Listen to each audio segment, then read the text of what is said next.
Muhammed Bin Hamid, more commonly known as Tippu Tip, which translates to the gatherer of wealth.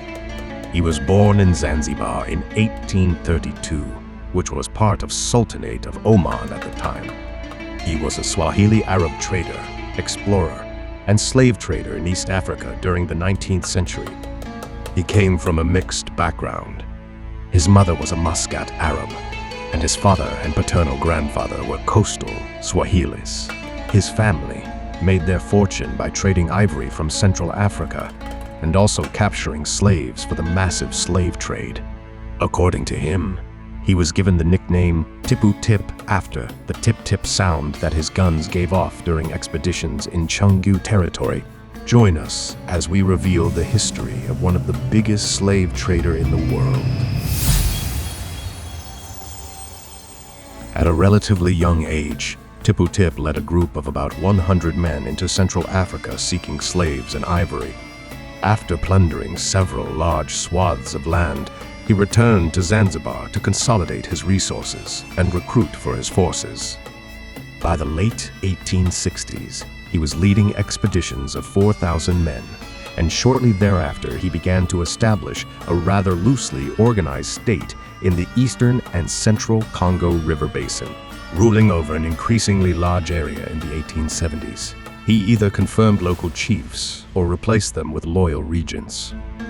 He not only bought ivory from suppliers, but also gathered slaves for the massive slave trade. He became the most famous slave and ivory trader in all of Africa during his lifetime, supplying slaves to Arabs, Ottomans, and Europeans. During the Berlin Conference from 1884 to 1885, Tippu Tip saw that Africa was changing and claimed the Eastern Congo for himself.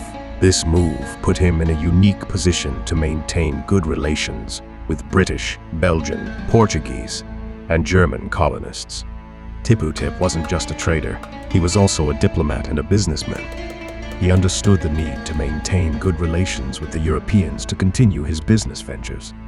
By 1895, he had grown his businesses to include 7 plantations and owned over 10,000 slaves.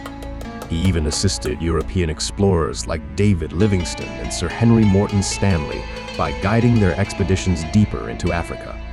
However, some of his supporters saw Europeans as a growing threat.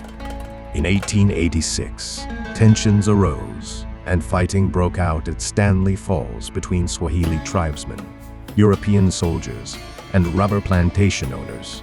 Tippu Tip intervened to try and resolve the crisis, as it was bad for everyone's business. Tippu Tip's involvement in the Congo Arab War, which lasted from 1892 to 1894, was complicated. The war was brutal, with the Arab slavers competing with the Belgians for control of ivory and slaves.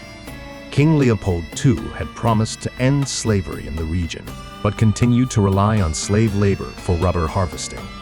Tippu Tip supplied slaves to the Belgians because they paid well, but this complicated relationship didn't last. Once the world learned about the horrific activities in the Congo, King Leopold turned against his previous allies and presented himself as a Christian anti-slavery crusader. He did this for public perception, but slavery continued. Eventually, King Leopold and the Sultan of Zanzibar appointed Tippu Tip as the new governor, and he continued to supply slaves to the Belgians while Luteta switched sides and joined the Congo Free State. Tippu Tip also led an expedition to rescue Emin Pasha, the German-born Ottoman governor of Equatoria, which is now South Sudan. Unfortunately, this expedition ended in disaster due to attacks and disease. Tippu Tip retired in 1890 and wrote his autobiography, becoming the first to do so in the Bantu Swahili language. He died in 1905 from malaria in his home in Stone Town, Zanzibar. Tippu Tip's life was marked by complex relationships, wealth, trade that left a lasting impact on East Africa's history. Subscribe to Truth Revealed to stay intrigued and informed.